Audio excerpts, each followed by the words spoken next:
Saudara-saudara yang kekasih di dalam nama Tuhan Yesus Kristus. Salam Aleichem, Bishan Hamashiach. Alaikum Shalom. Rencana Allah di dalam mengembalikan jati diri manusia kepada planning yang telah ditetapkan dari semula bagi manusia itu sangat teratur, itu sangat rapi dan tidak gerusa-gerusu. Bayang sama ini diungkapkan dan dipaparkan kepada leluhur kita. Bahkan sebelum itu terrealisasi, dia berbicara kepada Adam dan Hawa setelah dia jatuh di dalam dosa. Bahwa dari perempuan akan menginjak-injak kepala ular, dan ular akan mematuk tumitnya. Ini adalah merupakan suatu kata-kata isyarat, kata-kata perebusan, dan kata-kata pemulihan yang Allah berikan kepada leluhur kita. Setelah itu ditindaklanjuti, berbicara melalui Nabi Yesaya bahwa akan lahir seorang anak dari seorang gadang. Akhirnya direalisasikan seorang perempuan yang sakit, yang sungguh dinanti-nantikan kehadirannya, yang dilandasi dengan kesucian hatinya, kemurnian kalbunya, dan keikhlasan batinnya, menerima mandat untuk sebagai sarana Sang Sabda menjelma guna mengembalikan manusia kepada jati diri asalnya, tak bercacat di hadapan Allah dan sebagai gambar Allah. Makanya kita dikatakan di dalam Lukas 1 ayat 39 tadi demikian, ya. 1 ayat 39 tadi demikian. Berapa waktu kemudian berangkatlah Maria dan langsung berjalan ke pegunungan menuju kota Yehuda, dan ia di situ masuk ke rumah Zakaria dan memberi salam kepada Elisabet. Dapat dilihat di sini.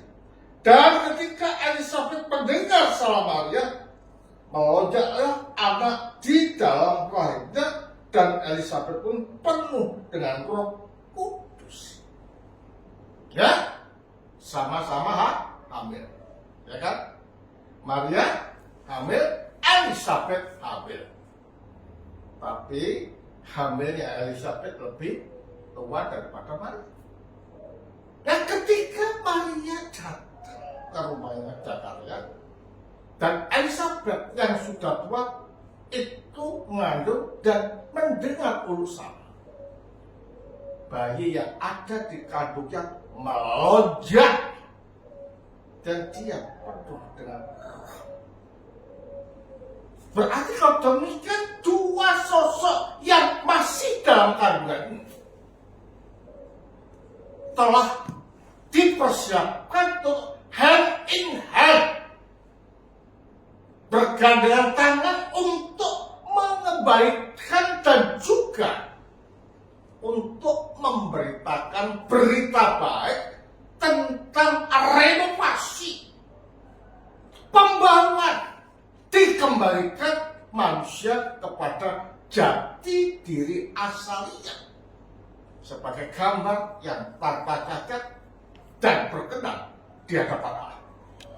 Apa yang dikatakan di dalam bayi yang melonjak di perut Abraham, di perut Elisabet, berkatakan juga, ya, yang berseru dengan suara nyaring diberkati engkau di antara semua perempuan dan diberkati buah kandungmu. Berarti siapa yang ngomong? Adalah roh yang mendorong Elisabet. Nah, kata-kata diberkati di antara semua perempuan dan buah rahimmu, ini adalah merupakan kata-kata yang mulia, yang epifeni, yang sungguh menggelegar di dalam sanubari Maria dan juga Elisabet. Bahwa yang mengatakan itu adalah Allah melalui rohnya yang menggunakan mulut daripada Elisabet diberkati. Makanya Maria adalah sebagai putri, yang katakan queen, yang dihormati, yang disanjung, yang dimuliakan. Mengapa demikian? Karena dia ini adalah wanita yang soleh, wanita yang ikhlas, wanita yang penuh dedikasi dan bersih kalbu. Kalau kita melihat dari apa-apa seperti ini, kita dapat mengerti bahwa yang dibutuhkan oleh Allah dan diperkenan oleh Allah di dalam hidup manusia is not money, is not building, is not power. Tetapi yang digunakan, yang diperkenan Allah adalah hati, adalah batin, adalah kalbu yang bersih. Makanya berbicara tentang iman Kristen itu adalah harus masuk dan tidak boleh tidak pada tingkatan laku dan ngilmu. Ya, tingkatan laku dan ngilmu artinya menata batin, memurnikan batin, sehingga Allah melalui rohnya dalam energi dapat menyadarkan kita betapa pentingnya kita menyatukan diri dengan Sang Karim. Menunjuk artinya bahwa orang-orang yang mengatakan dan ingin manunggal dengan Allah ini adalah merupakan dorongan terdalam yang Allah berikan di dalam hati sanubari manusia untuk menyatu atau menuju pada sang paran, seperti hal yang dikatakan oleh Sayyidina dan juga dikatakan oleh nabi-nabi, be holy because God is holy. Jadilah kudus karena Allah itu kudus. Jadi hati nurani yang bersih, hati nurani yang murni, hati nurani yang mencari Allah, itu selalu nata batin. Nah, di dalam nata batin ini tidaklah semudah orang membalikkan telapak tangan.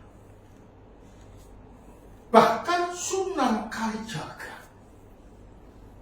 leluhur kita yang juga menjadi tolak pemikiran orang-orang Jawa atau saudara-saudara kita,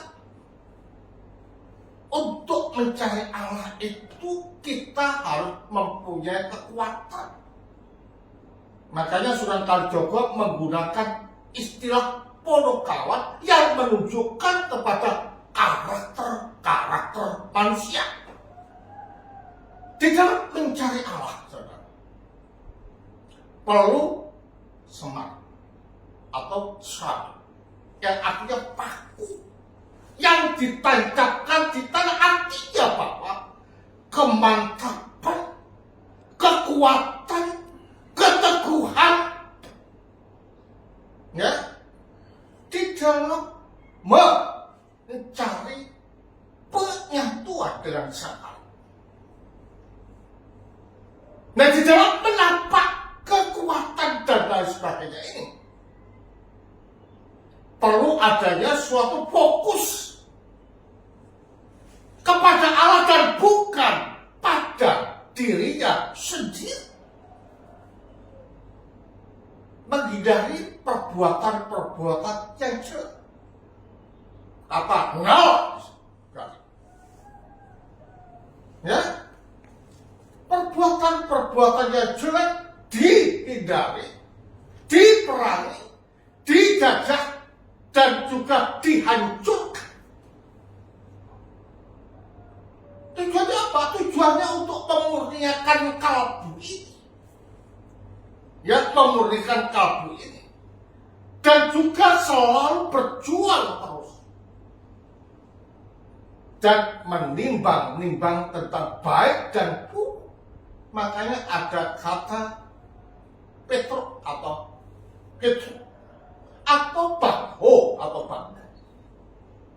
Nah, semua ini dipaparkan dengan menggunakan pewayangan oleh Sunan Kalijaga ini untuk memberikan acuan bahwa hidup itu harus berjuang.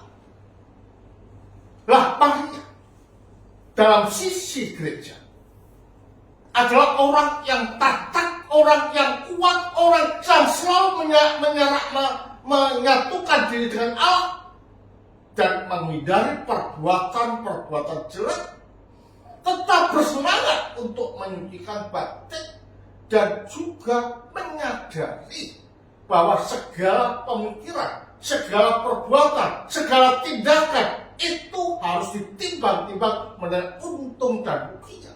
Ini istilah baho atau bako dipaparkan. Jadi ada suatu isyarat bahwa yang sama yang semuanya ini dirangkum di dalam gereja ortodoks itu sebagai menyangkal diri. Nah, Maria itu mempunyai sikap seperti itu. Sehingga Allah berkenan menjadikan dia sebagai sarana Sang Sabda menjelma menjadi manusia. Terus katakan juga, ya.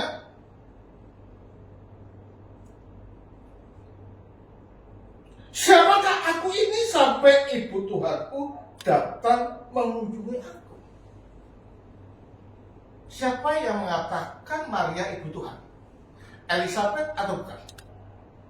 Bukan. Tetapi roh yang ada di dalam diri Elizabeth yang menyatakan bahwa Maria itu adalah ibu Tuhan.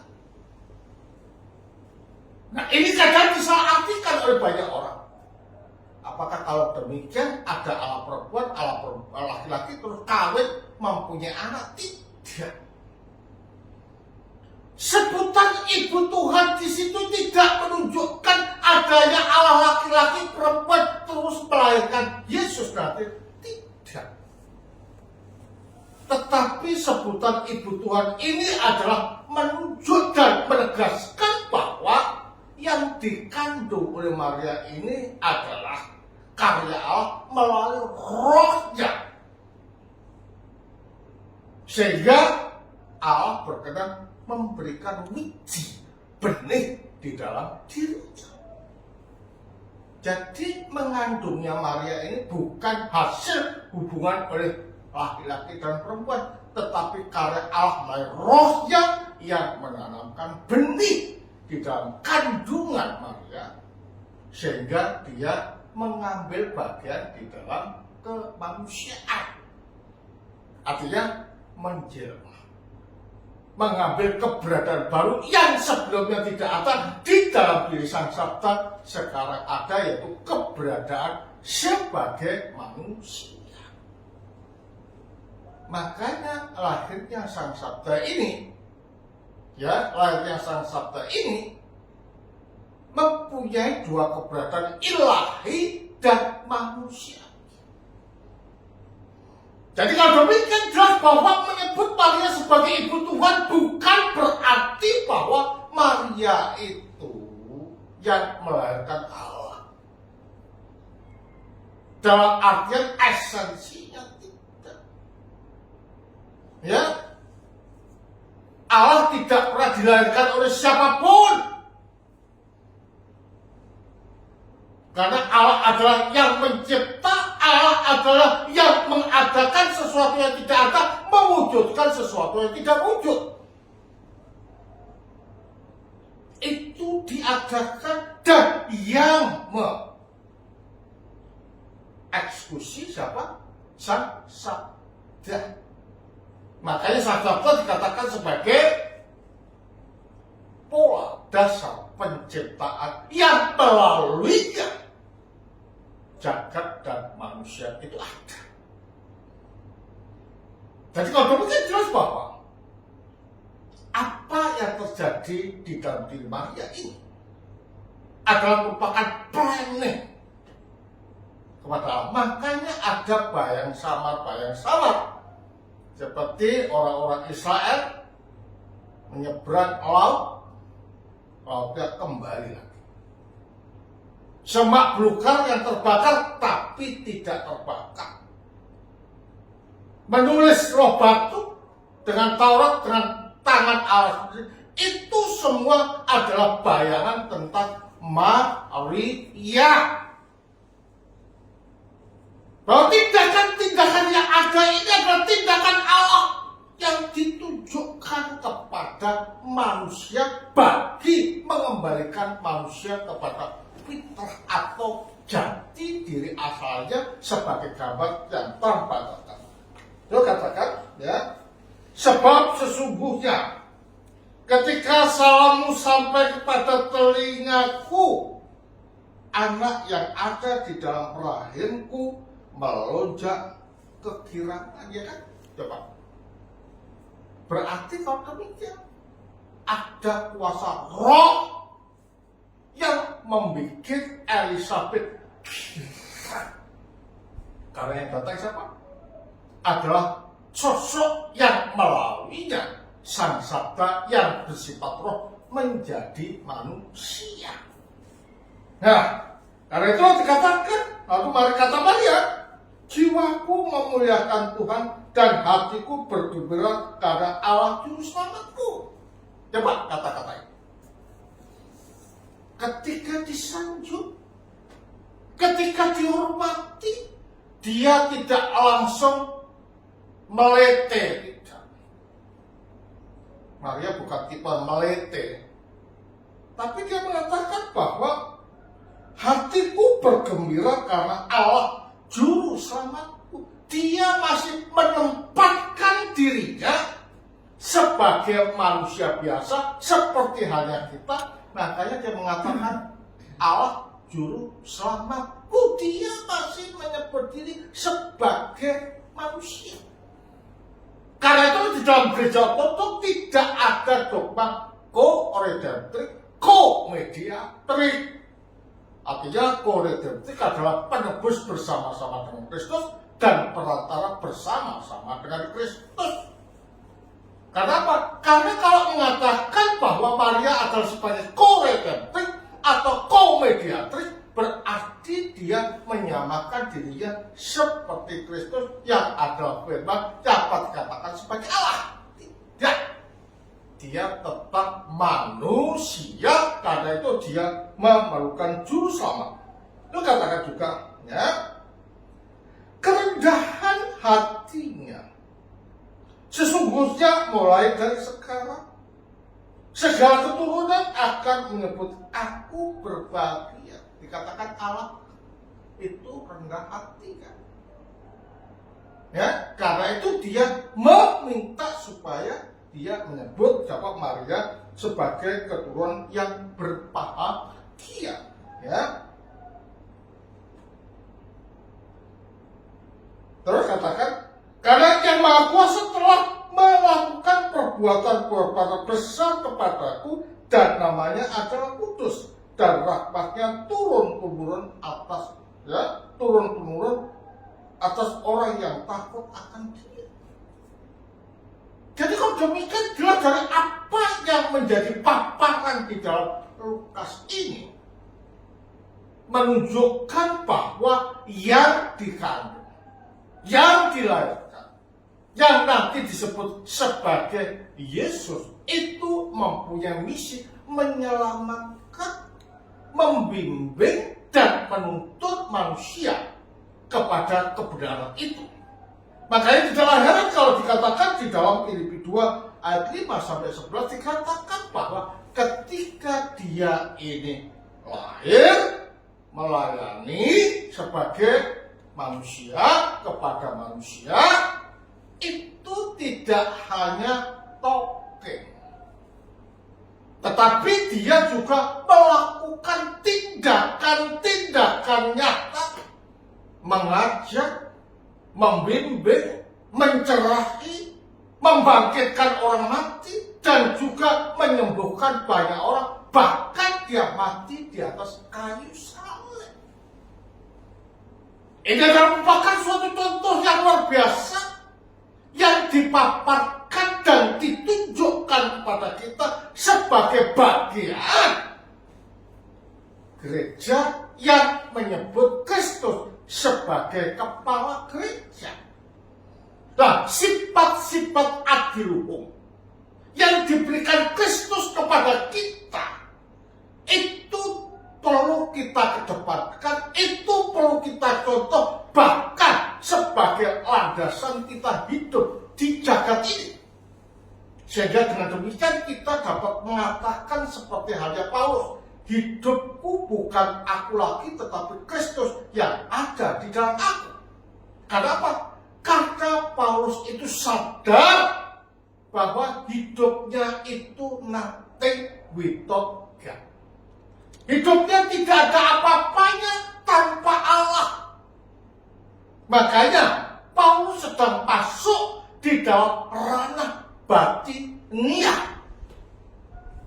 Nah, kita juga sebagai bagian gereja sebagaimana Paulus, kita harus masuk di dalam tatanan ilmu dan laku, membersihkan kalbu, membersihkan hati, sehingga kita dapat mengalami apa yang dinamakan dengan manunggaling kawulan Gusti. Jadi manunggaling kawulan Gusti ini bukan teori, tetapi pengalaman dan rasa kemudian diimplementasikan di dalam hidup.